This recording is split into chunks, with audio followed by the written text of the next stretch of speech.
Então estamos prontos. Eu estou. Sentadinho. Aconteceu bem isto.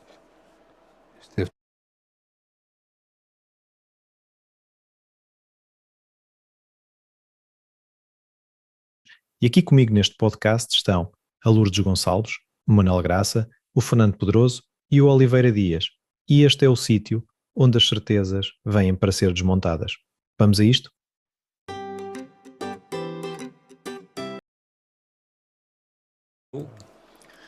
Ora bem, hoje mais um episódio do nosso podcast Rasgar Ideias e de uma forma que não é habitual voltamos a um tema que foi um tema de há 2 programas atrás, que era a declaração dos conflitos de interesse, e decidiu o Ministério da Justiça, pela sua ministra, através de uma portaria, adiar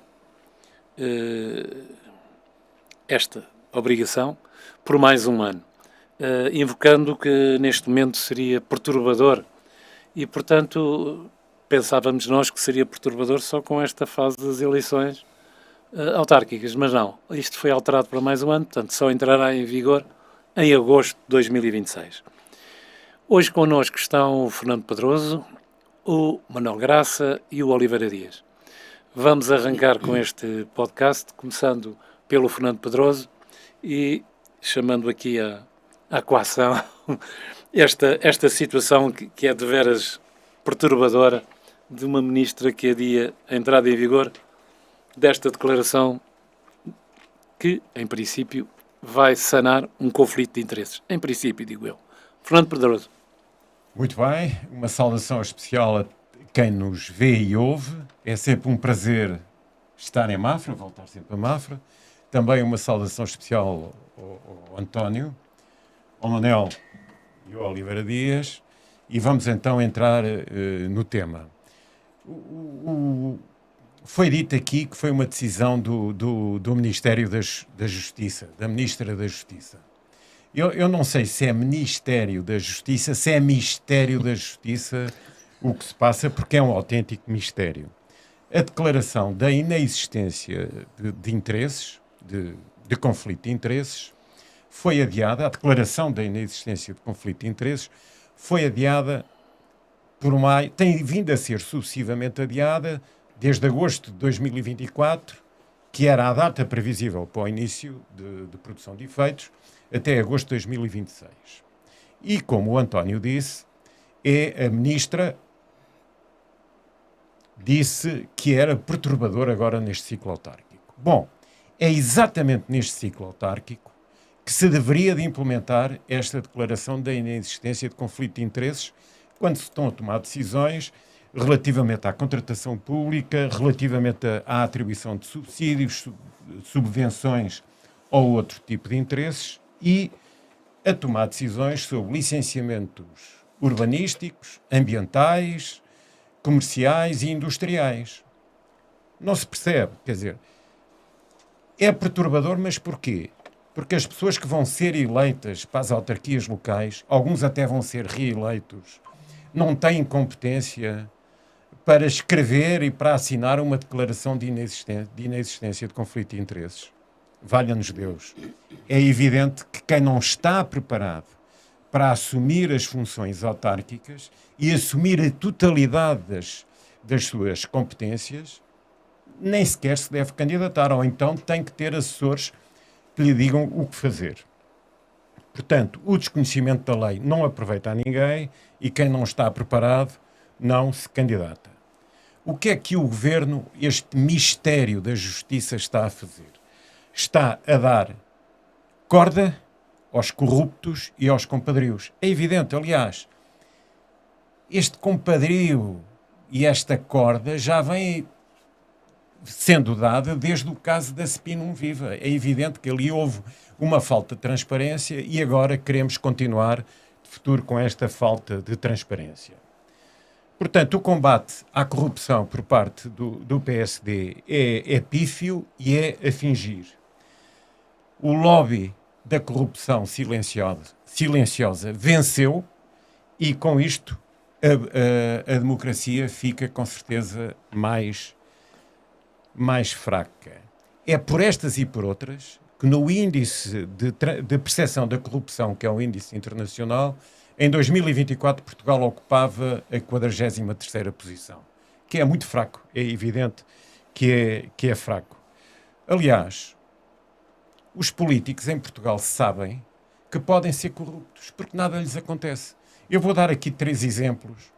José Sócrates esteve em prisão preventiva por suspeita de corrupção.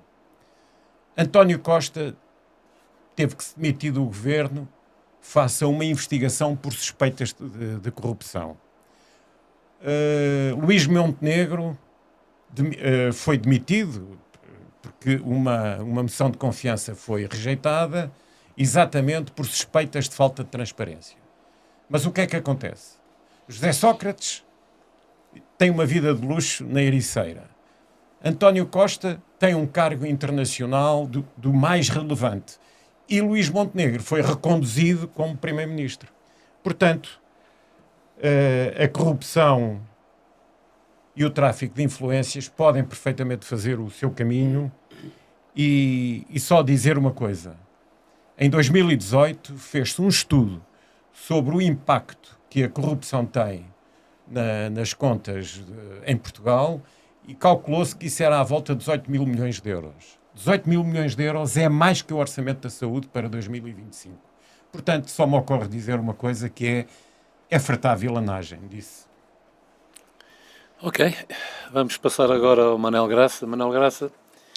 Muito boa tarde a todos, a quem nos vê, quem nos ouve.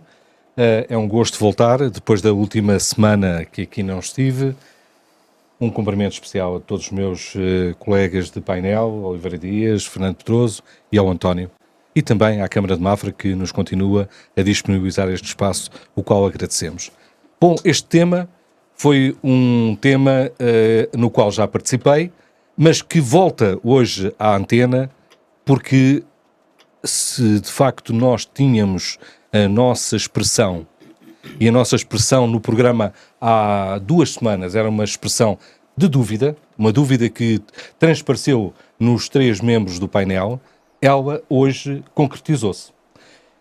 Quando digo hoje, porque estamos aqui no programa hoje a gravar, mas concretizou-se nestes últimos dias, quando a Ministra da Justiça acaba por derrogar 1 ano mais a entrada em vigor desta lei. E, de facto, o Fernando Pedroso tirou-me a minha deixa. É que eu também ia apelidar esta Ministra do Mistério, mais um dos mistérios deste governo. De facto, é toda uma teia que aqui anda, mas já lá chegaremos ao quem mexe no tacho e depois já falarei nessa matéria. Mas esta transparência que é exigida aos dias de hoje, que todos os políticos de todos os quadrantes partidários têm na ponta da língua, em termos práticos, não executam. E em termos práticos, aqueles que estão a mexer no tacho, desculpem a expressão, porque é aqui uma redundância, mas estão a mexer na gestão legislativa, portanto estão no governo, podem legislar, não o fazem ou fazem derrogando, e quem está na oposição cala. Cala, e quem cala consente, já dizia a minha tia Ifigénia, quem cala consente. Infelizmente, esta é uma prática que temos, mas não é uma prática que venha de hoje, ela já vem de trás. É uma prática que não só foi derrogada em agosto de 2024, como também o foi em fevereiro de 2024, quando efetivamente a lei sai pela primeira vez, e a instâncias europeias, vejam lá, Portugal, vocês têm que fazer, não é? Anda tudo sempre em cima da hora e em cima da linha do muro, esperando não cair. Mas vem também ao encontro daquilo que tem sido ao longo dos últimos anos o tratamento da diversa legislação que existe. A diversa legislação que existe para os cargos, para quem exerce cargos políticos ou está na administração pública, só sai a legislação e depois os organismos, nomeadamente até o MENAC, que têm que fazer a fiscalização, limitam-se a fazer recomendações. Bom, A minha tia Ifigénia dizia que as recomendações, ok, é para bom entendedor, não é? Porque não são deveres. São, filho, vê lá, não corras muito, podes cair e aleijar-te. Bom, mas se eu correr, o risco é meu. Portanto, continuamos nas recomendações. É um país adiado e é um país de faz de conta. Há 2 semanas, no programa anterior, tivemos razão quando levantámos aqui a questão e hoje é ridículo estar a abordar um tema destes exatamente pela parte mais negativa. Disse. Ok, e agora o terceiro elemento do painel, o Oliveira Dias. Oliveira Dias, isto foi adiado, razões e vantagens. É verdade. Ora viva, bom, obrigado pelo convite, António. Saudação especial aqui ao Fernando Pedroso e ao Manuel Graça, colegas de painel. E gostei da expressão de ministra, como é que é? Do Ministério. E eu estava aqui a pensar que o facto de ser Ministro da Justiça não quer dizer que seja da Justiça vista pelos nossos olhos, na medida em que a cada par de olhos sua justiça. E a senhora Ministra vê isto de uma maneira muito sui generis. Na realidade, esta é a 4ª portaria que vem derrogar a orientação inicial. Isto de derrogação em derrogação, vamos à revogação. Portanto, há de vir o dia em que revoga mesmo e não há cá derrogações para ninguém. Mas o que é curioso, e eu não resisto a ler aqui, é o argumento que é dado na portaria para ela ser derrogada, adiada a sua entrada em vigor. Eu para isto vou precisar aqui de um auxílio. Tens aqui este auxiliar? Está aqui, não, atenção. Isto a idade já não é como sério? antes, então já preciso aqui de um auxiliar para ler São isto. só 20 anos, pá. São só 20 anos. Em cada perna. Então, reparem os leitores, os ouvintes, na justificação que é dada. O processo eleitoral autárquico em curso e a abertura de um novo ciclo de governação local torna-se manifestamente inconveniente a imposição imediata das mudanças que seriam necessárias por poderem criar uma perturbação no funcionamento dos órgãos autárquicos, sendo as autarquias o grupo quantitativamente mais significativo das entidades potencialmente abrangidas pela entrada em vigor desta portaria, e criar-se-ia um risco acrescido para o normal funcionamento das estruturas administrativas e para a agilidade do processo. Bom, eu sinceramente não sei como é que a ANAF e a ANP veem isto, mas serem utilizadas como bode expiatório desta forma é uma coisa muito grosseira, não é? Ter as autarquias locais como entidades que iriam ficar particularmente melindradas com algo que é aplicável a toda a administração pública é uma coisa que não lembra a ninguém. Nem sei até de onde é que foram tirar isto. Nós em autarquia, quando se fala de autarquias, falamos de 308 municípios e falamos de 3.092 freguesias. Esta declaração de inexistência de conflitos de interesses, se formos a ver bem, praticamente apanha os municípios. Porque isto só é aplicável. No programa anterior disse-vos que aquela declaração que se faz no início de cada mandato, de patrimónios, rendimentos e tudo isso, só se aplica nas autarquias que tenham para cima de 10 mil eleitores recenseados. Neste particular, portanto, para cumprir o regime geral da prevenção da corrupção, isto só se aplica às autarquias que tenham 50 ou mais trabalhadores ao seu serviço, incluindo os órgãos executivos, que são os trabalhadores atípicos, não é? Mas para a contagem dos 50, contam. Ora, em 3.092 freguesias, estamos a falar de 47 freguesias. Só 47 freguesias neste país é que têm mais de 50 trabalhadores. E outro exemplo, o regime geral de prevenção da corrupção inclui um conjunto de ferramentas que é preciso cumprir, uma delas é o canal de denúncia. O canal de denúncia também só apanha estas 47 freguesias. Eu dei-me ao trabalho de picar uma a uma, metade tem um canal de denúncia. Das que têm, há uma percentagem, que não vos vou dizer o número, que o canal de denúncia não cumpre com as imposições legais. Nem vou dizer quais são. E apenas 17 é que têm e cumprem com a legislação. Portanto, isto é residual. Nos municípios, admito que todos os 308 municípios tenham mais de 50 trabalhadores a seu cargo, sendo que o Corvo será o que menos trabalhadores tem, mas tem acima dos 50, que é o município mais pequeno. Esta situação de utilizar o universo autárquico, para justificar mais um adiamento desta ferramenta, é completamente inaceitável quando vemos que, afinal de contas, as autarquias, aquilo é residual o impacto que isto vai ter. Não é? E depois não estou a ver também como é que o preenchimento de uma declaração vai atrapalhar o ciclo eleitoral ou vai atrapalhar o início do novo ciclo de governação local. Isto não é evidente que isto não é verdade, não é? Isto é uma desculpa de mau pagador para... há aqui um lobby qualquer que impôs este adiamento. Isso eu não tenho nenhuma dúvida, não é? E, porque isto era o que se dizia no programa anterior. Esta declaração pode não servir para muita coisa, mas há uma coisa que é certa: quem a preencher e a assinar, se a violar, é o crime de falsas declarações. É crime. Exatamente. É direito penal. E, portanto, pelo menos esse efeito iria ter. E porque da parte da administração pública, as obrigações declarativas neste momento correm todas por conta de quem fornece a administração pública, por conta do prestador. Como dissemos, são 4, 5 ou 6 declarações declarativas que temos que fazer. Da parte da administração pública não há nenhuma declaração declarativa, não é? Nenhuma mesmo, esta seria a única. E, sei lá, em casos como o do Spinum Viva, dizer que não há declaração, declaro que não tenho nenhuma conflito de interesses com aquilo que vou fazer, com as funções que vou desempenhar, e depois vir-se a apurar aquilo que se apurou, obviamente que isto tinha que ter consequências. Portanto, está aqui qualquer coisa que ainda temos que, alguém ainda vai ter que descobrir o que é que aqui se passa, disse. Ok, e porventura mais alguma... Não, apenas diria como o brasileiro, contaram só para você, não é? Pois, porque realmente está na cara. Não, esta situação... É muito óbvio. É óbvio demais, ainda por cima a senhora Ministra deve ter um mistério de assessores que não foram capazes de lhe dizer que só é aplicável esta derrogação a 47 freguesias das 3.092. Portanto, é qualquer coisa de aberrante. Mas, enfim.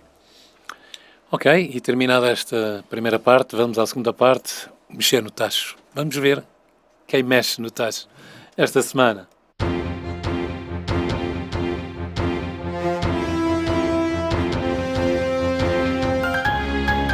E esta semana, quem mexe no tacho?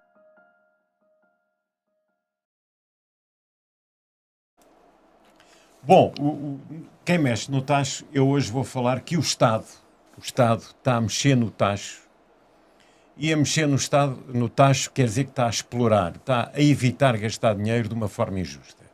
Porquê?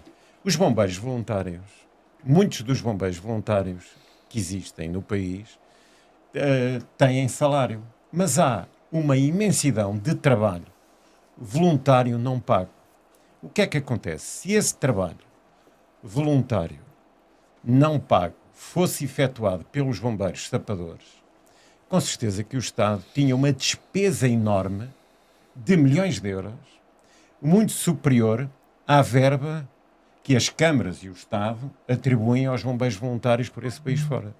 Portanto, é bom que o Estado português faça a calamidade, o Estado e as câmaras, faça a calamidade que o país teve relativamente há pouco tempo com os incêndios, comece a ponderar o apoio aos bombeiros voluntários, porque está injustamente a mexer no tacho e a explorar trabalho voluntário e não pago para a sua própria proteção.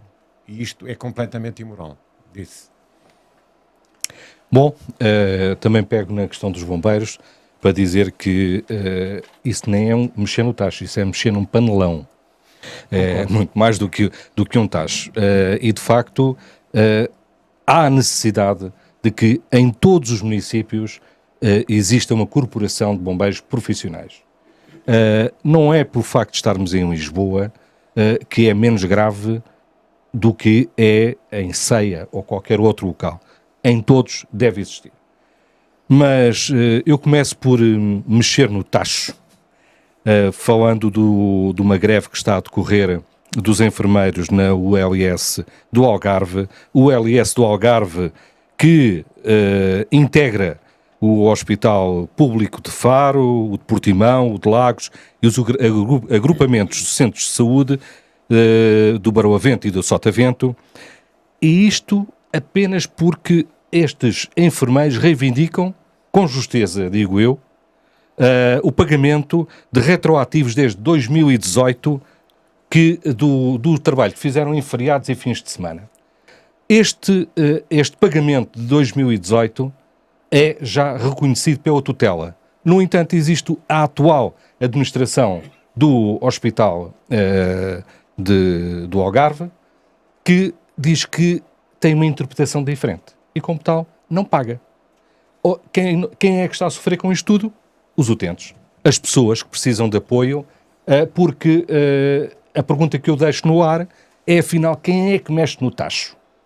É o governo que legisla e que diz pague-se, porque é devido, ou é um qualquer administrador que ninguém sabe o nome dele e que diz, eu tenho dúvidas na interpretação, não mando pagar e, portanto, façam greve à vontade e os doentes que esperem.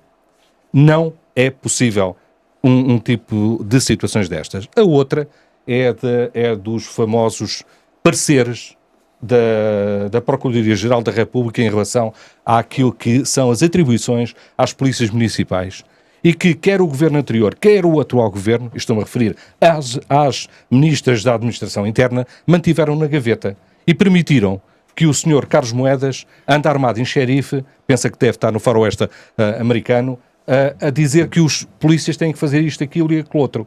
Não têm que fazer.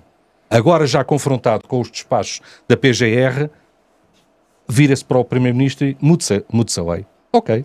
Portanto, qualquer um de nós, quando estiver incomodado, mude-se a lei. Disse. Muito bem. Aqui no Mexer no Tacho, 2 assuntos muito telegráficos.